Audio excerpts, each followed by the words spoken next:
ॐ भूर्भुवः स्वः तत्सवितुर्वरेण्यं भर्गो देवस्य धीमहि धियो यो नः प्रचोदयात्।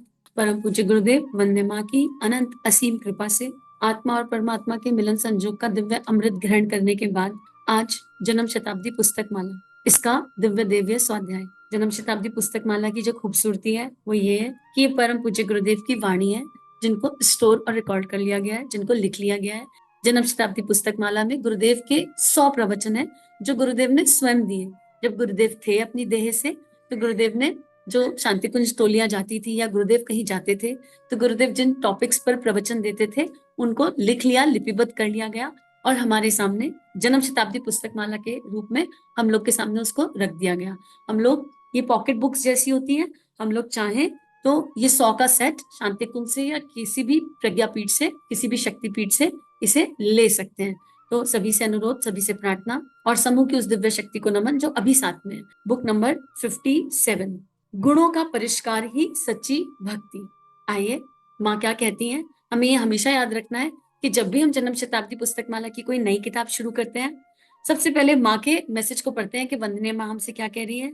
यह ऑडियो आदि शक्ति माँ गायत्री की कृपा से हमारे पास आया है। इस ऑडियो को ध्यान से सुने, परिवार में सबको सुनाएं, मुख्य अंशों को नोट करें, उनको अपने आचरण में डालें। ऑडियो सुनकर अगर अच्छा लगा तो उसको आगे ज्यादा से ज्यादा लोगों तक बांट दें ताकि ज्ञान का आलोक जन जन के शिव जीवन को प्रकाशित करता चले, दीप से दीप जलता चले।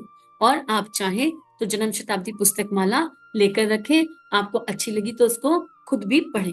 हम प्रेम के समुद्र से अब बाहर नहीं निकल सकते।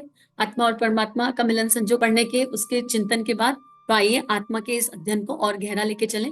धारणा वही प्रेम का दिव्य समुद्र, देव शक्तियां और माँ गायत्री की गोदी में बैठकर ये दिव्य देव स्वाध्याय है, क्योंकि परम पूज्य गुरुदेव माँ गायत्री ही है और परम पूज्य गुरुदेव की दिव्य वाणी है।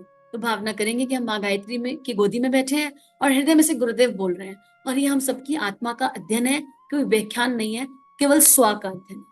गुणों का सच्चा परिष्कार ही सच्ची भक्ति। भक्ति की एक लाइन डेफिनेशन। अब अगर कोई पूछे भक्ति क्या है तो भक्ति है ट्रांसफॉर्मेशन। किसका ट्रांसफॉर्मेशन? दुर्गुणों का सद्गुणों में ट्रांसफॉर्मेशन। मित्रों, यह प्रक्रिया अनादिकाल से चली आ रही है कि हम भगवान के लिए अपनी आत्म संशोधन की प्रक्रिया को जारी रखें। हमने अपने आप को धोया और अपने आप को साफ किया और अपने आप को इस लायक बनाया कि भगवान का निवास वहां होना संभव हो सके।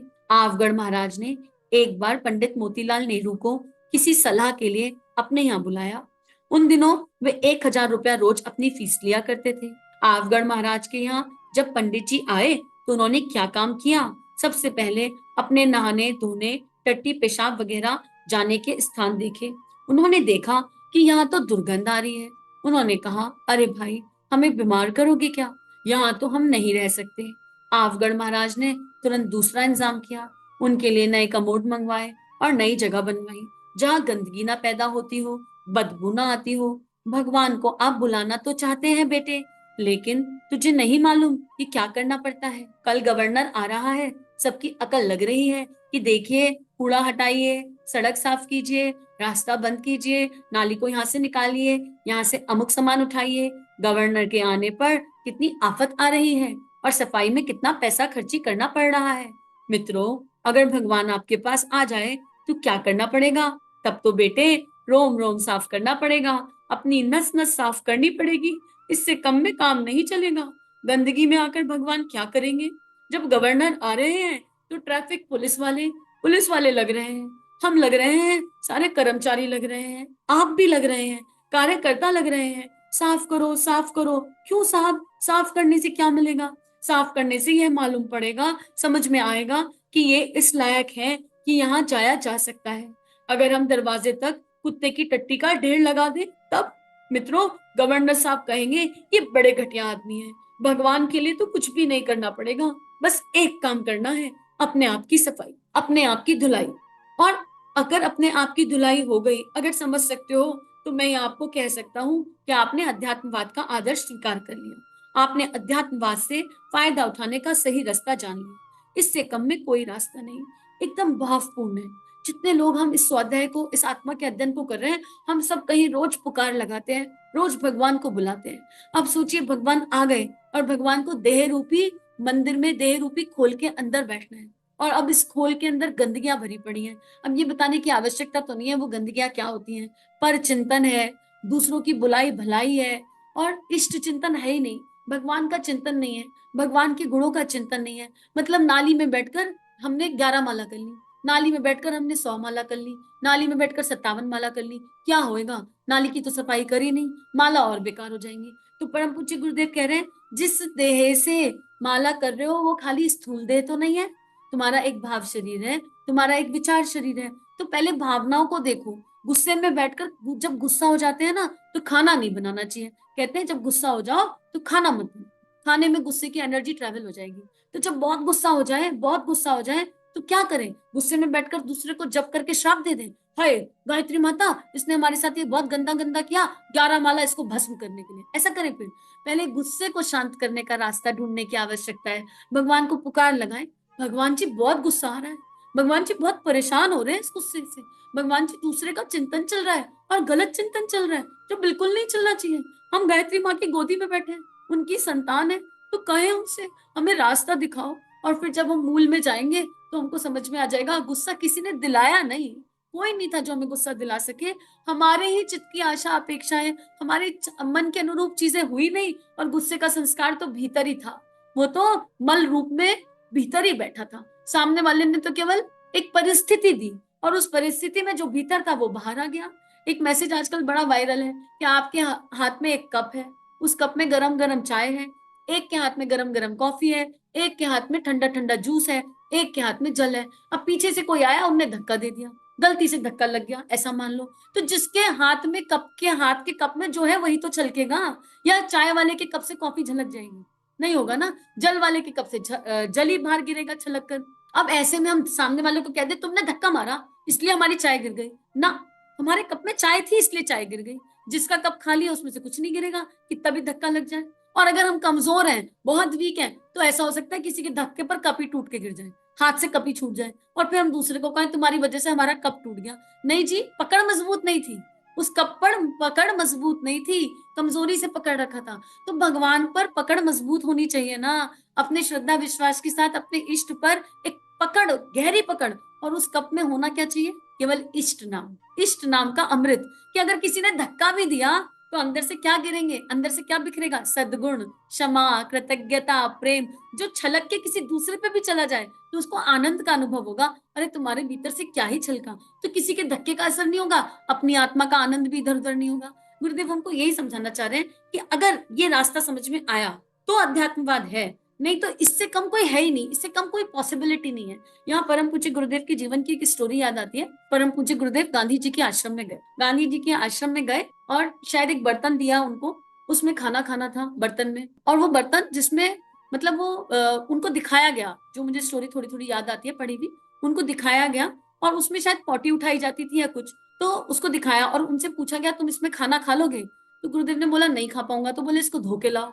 तो वो एक बार धो के लाए, अब फिर पूछा इसमें अब खाना खा लोगे? बोले नहीं खा पाऊंगा। बोले फिर धो कर लाओ। ऐसे करके वो 4-5 बार धुलवाया गया, और वो चौथी पांचवी बार में जब धुला तो गुरुदेव इतनी तन्मयता से धोकर लाए, इतनी तन्मयता से धोकर लाए। गांधी जी ने पूछा इसमें खाना आप खा लोगे? बोले हाँ जी अब खा लूंगी। तो हमको इस कदर अपनी सफाई करनी है। अब ये एग्जाम्पल गुरुदेव का ही है शायद, या किसी और व्यक्ति का है, वो तो स्मरण नहीं आता, लेकिन तत्व दर्शन उठा लीजिए। तो भगवान आएंगे, देह में बैठेंगे, कितनी साफ होने की आवश्यकता है। हम जो भी काम करें, जो भी कर्म करें, उसको एक सुंदर इंटेंशन से करें, एक देव या इंटेंशन से करें, तो चीजें अपने आप घटित होने लगेंगी।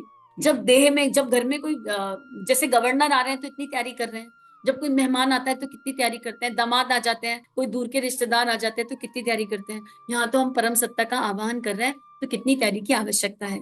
अब गुरुदेव कह रहे हैं आगे, इससे कम में तो कोई रास्ता नहीं। लेकिन हम कहते हैं नहीं साहब, हम तो देवता की खुशामद करेंगे। तो गुरुदेव कहते हैं बेटा, अगर देवता की खुशामद से फायदे हुए होते तो ये लोग जो मंदिरों में सवेरे से लेकर शाम तक दिन रात आरती उतारते हैं, घंटी बजाते हैं, सवेरे 4 बजे से उठकर रात को 9 बजे तक ये सारे दिन भगवान जी के गोरख धंधे में लगे रहते हैं। और इन पर भी बेचारों को ना खाने के लिए रोटी का इंतजाम होता, ना बीमारियों से बचने के लिए दवा खरीदने का पैसा है, ना बाल बच्चे किसी काम के हैं, ना औरतों का ठिकाना है, ना रहने के लिए मकान है।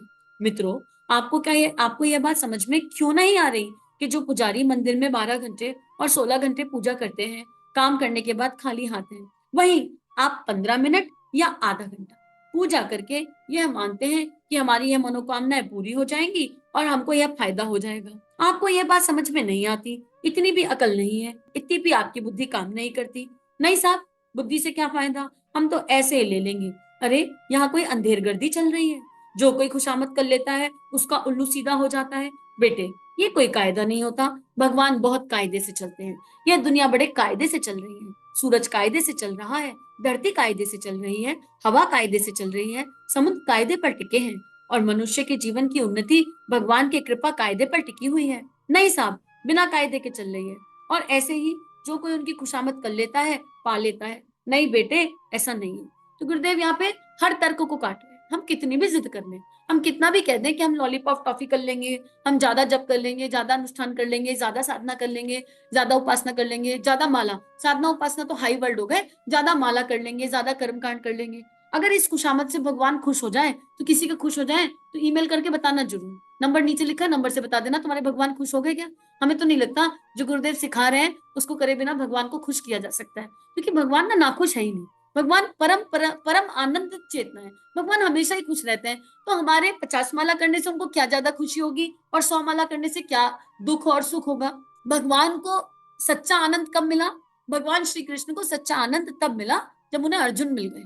ढूंढ रहे थे कौन है जो अखंड भारत के निर्माण में युग धर्म में काम आ जाएगा, तब मिलेगा भगवान को सच्चा आनंद। परम पूज्य गुरुदेव को सच्चा आनंद कब मिलेगा, जब उनको उनके हीरे मिल जाएंगे। कौन से हीरे, जिन्हें वो गले में पहन सके, जिनकी माला बनाकर। तो भगवान बुद्ध को सच्चा आनंद कब मिला, वैसे वो सिद्ध अवस्था पे थे, लेकिन जब उनको अंगुलीमाल आम्रपाली जैसे लोग मिले तब उनको सच्चे आनंद की प्राप्ति हुई। तो चाणक्य को कब हुआ, ढूंढ रहे थे, जब चंद्रगुप्त मिल गए तब सच्चे आनंद की प्राप्ति हुई। ठाकुर रामकृष्ण परमहंस काली काली करते थे, लेकिन फिर भी एक अंदर एक बेचैनी रहती थी, अंदर एक पीड़ा रहती थी, कब आएगा कब आएगा कब आएगा। कौन, विवेकानंद, नरेंद्र। तो गुरु को सच्चा आनंद तब मिलता है जब उसको एक ऐसा शिष्य मिल जाए जो यंत्र बनने को तैयार हो। यही आत्मा और परमात्मा का मिलन संजोग है। ये हमने समझा, सीखा और जाना आत्मा और परमात्मा के मिलन संजोग की समरी से। तो यहाँ गुरुदेव कह रहे हैं कि आपने अब तक जो किया आप उसकी कॉपी चेक कर लो। अगर आप केवल कर्म कांड करते आए तो उसको क्रॉस कर दो, उसको डिलीट कर दो, उसको हटा दो, और उस कर्म का कोई फल नहीं है। और अगर लॉलीपॉप टॉफी के लिए किया तो शिकायतें बढ़ जाएंगी। भगवान जी आपके हमने तो 1 साल का इतना बड़ा अनुष्ठान किया था, बच्चे की अच्छी सी शादी होगी और ये कैसी बहू आ गई, हमारी तो बिल्कुल मन मर्जी की नहीं आई, ये क्या हो गया। तो तुमने अनुष्ठान ही गलत किया था, और इसमें भगवान को दोष देने का क्या पॉइंट है। भगवान जी हमने तो अनुष्ठान किया था, बच्चे को बड़ी बढ़िया वाली नौकरी लगेगी, और ये क्या हो गया, ये तो क्लर्की पे भी ना बैठा। तो अनुष्ठान अगर हम गलत करेंगे, हमारी मन्नतें गलत होंगी। मन्नत क्या हो, अगर मन्नत करनी है तो मन्नत ये हो, हे प्रभु ये मन तुम ले लो, हे प्रभु ये मन तुम ले लो, ये मन सदा सदा के लिए तुम्हारा हो जाए। ये परम पूज्य गुरुदेव वंदे माँ हमें समझा रहे हैं। तो आज के लिए इतना ही। परम पूज्य गुरुदेव वंदे माँ के श्री चरणों में इस स्वाध्याय को, इस आत्मा के अध्ययन को रखते हैं। गुरुदेव की इस दिव्य वाणी को हृदय में आत्मसात करते हैं। इदम श्री सद्गुरुवे नमः, इदम श्री सद्गुरुवे नमः, इदम श्री सद्गुरुवे नमः। सभी को आभार। चलिए मिलकर जीवन को खूबसूरत बनाते हैं। अगर हमारे वीडियो आपके जीवन को परिवर्तित कर रहे हैं तो चैनल को सब्सक्राइब कीजिए, वीडियोस को लाइक कीजिए और वीडियोस को जन जन तक पहुंचा दीजिए। चलिए समाज में कुछ अच्छा बांटे। जय हिंद, जय भारत।